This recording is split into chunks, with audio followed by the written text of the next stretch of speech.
नमस्कार। बिहार चुनाव की बात है और ऐसा लग रहा है कि बाहर की भी बात है, क्योंकि एक तरफ स्लोगन था बिहार में बाहर है, नीतीश कुमार है। अब इस बार अभी तक ऐसा कोई स्लोगन तो नहीं आया है, लेकिन एक चेहरा है जिनकी रैलियों में जबरदस्त उत्साह देखने को मिल रहा है। सस्पेंस भी बना हुआ है कि ये जो लोग आ रहे हैं ये किस उम्मीद से आ रहे हैं, क्या वो उनमें एक नया चेहरा मुख्यमंत्री के तौर पर देख रहे हैं, क्योंकि ये भी बस बहुत चल रही है बिहार में।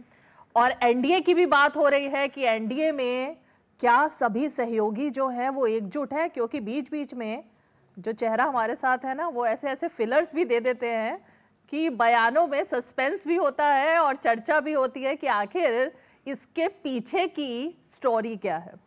बेहद ही खास मेहमान हमारे साथ है जिनको सभी लोग सुनना चाहते हैं, केंद्र में मंत्री और लोजपा के राष्ट्रीय अध्यक्ष चिराग पासवान जी। बेहद ही स्वागत है आपका। Thank you so much. हम आपसे इंटरव्यू की शुरुआत करें। हम जरा एक रील देखते हैं जिसमें आपके राजनीतिक सफर के बारे में हम थोड़ा सा दर्शकों को बताना चाहेंगे।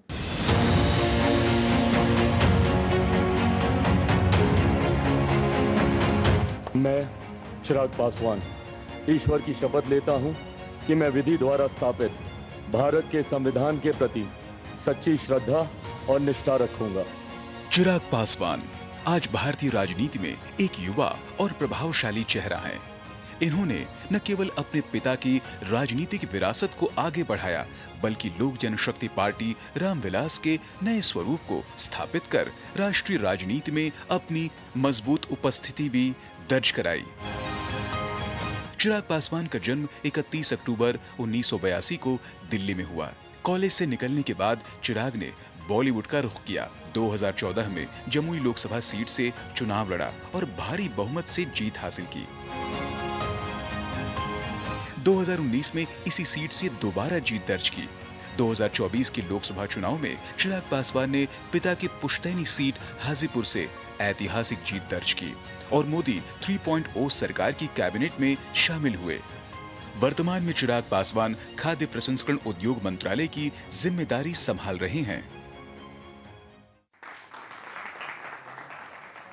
तो आपका राजनीतिक सफर काफी अच्छे तरीके से बताने की कोशिश हमने की है, लेकिन जाहिर तौर पर इसके पीछे एक संघर्ष भी है, क्योंकि लोग तो सिर्फ चिराग पासवान को उनके परिवार के साथ जोड़कर देखते हैं, लेकिन वो दिन भी हैं जब आपने संघर्ष किया। संघर्ष रहा है और मैं मानता हूं कि मैं उन खुश नसीबों में से हूं जिसको संघर्ष करने का मौका मिला।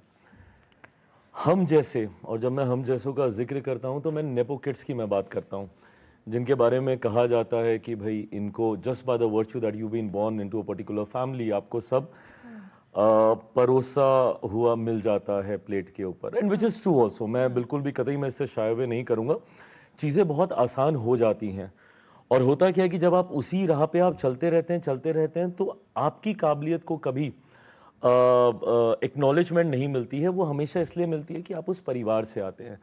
बट मेरे जैसे बहुत कम ऐसे खुशनसीब नेपो किड्स होते हैं जिनको इस परिवार में पलने बढ़ने के बावजूद एक ऐसा समय उनके जीवन में आता है जब उनसे सब छीन लिया जाता है। एंड व्हेन आई से दिस कि सब छीन लिया जाता है, लिटरली सब छीन लिया जाता है। मतलब इसीलिए मैंने संघर्ष कहा। I had to start from the scratch. मतलब मेरे पिता की बनाई हुई पार्टी से ही मुझे निकाल दिया गया। घर परिवार जो टूटा वो अलग। ऐसे में एक नए नाम से पार्टी की शुरुआत करना रही। मुझे आई डिडंट इवन नो कि पार्टी को बनाया कैसे जाता है, मुझे ये तक भी नहीं पता था। वहाँ से मैंने इन चीज़ों को दोबारा अर्जित करना मैंने शुरू किया।